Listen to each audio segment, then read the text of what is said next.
جب آقا کریم صلی اللہ تعالیٰ علیہ وآلہ وسلم ہجرت فرما کر مدینہ منورہ تشریف لائے تو وہاں پہ حضرت انس رضی اللہ تعالیٰ عنہ کو حضور کی خدمت کے لیے پیش کیا گیا۔ آپ کی والدہ ام سلیم نے آپ کو حضور کی بارگاہ میں پیش کیا۔ وہ کہتے ہیں کہ میں نے آقا علیہ السلام کی 10 سال خدمت کی۔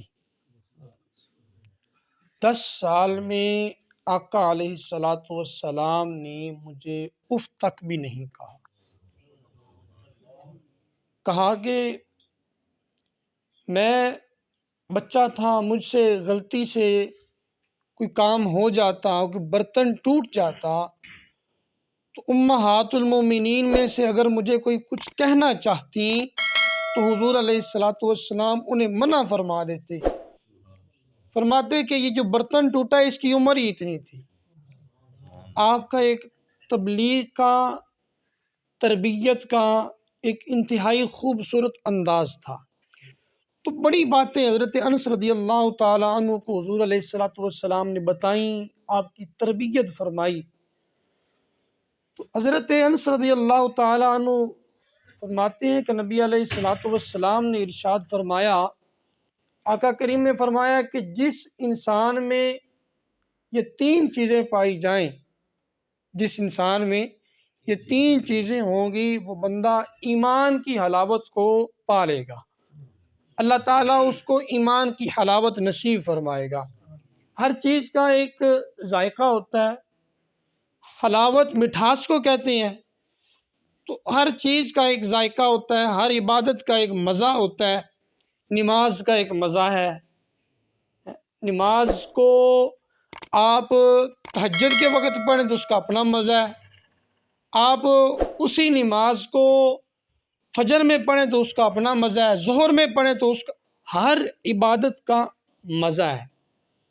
سجدے کا اپنا مزہ ہے، رکوع کا اپنا مزہ ہے، روزے کا اپنا مزہ ہے، روزہ گھر میں ہو تو اس کا اپنا مزہ ہے، روزہ عمرے پہ بندہ گیا ہو اور اس کی روزے کی افطاری وہ اس کے لیے اس کو مسجد نبوی کا صحن مل جائے تو اس کا اور مزہ ہے، سجدہ کرنے کے لیے حرم کا صحن مل جائے تو اس کا اور مزہ۔ ہر چیز کا ایک مزہ، ایک حلاوت، ایک مٹھاس ہوتی ہے۔ تو فرمایا کہ حضور نے 3 چیزیں ارشاد فرمائی کہ جس بندے میں یہ 3 چیزیں ہوں گی اس کو ایمان کی حلاوت نصیب ہوگی، وہ ایمان کی حلاوت کو پا لے گا۔ پہلا فرمایا کہ بندہ اللہ اور اس کے رسول سے اس طرح محبت کرے کہ اس کو کائنات میں کوئی چیز اللہ اور اس کے رسول سے زیادہ محبوب نہ ہو۔ اللہ اور اس کے رسول سے سب سے زیادہ محبت جو بندہ کرتا ہے وہ بندہ ایمان کی مٹھاس کو پا لیتا ہے۔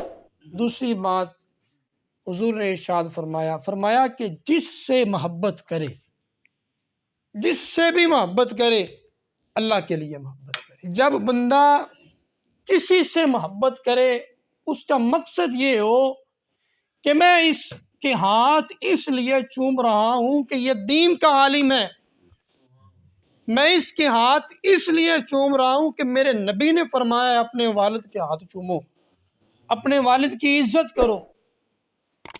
تو جب اللہ کی رضا کے لیے کسی سے محبت کی جائے تو اس کو ایمان کی حلاوت نصیب ہوتی ہے۔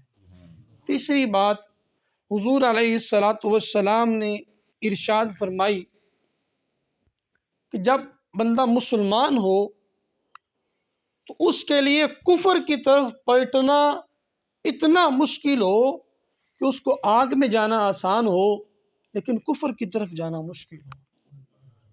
جب بندہ اس حالت میں پہنچ جاتا ہے نا پھر وہ ایمان کی حلاوت پا لیتا ہے۔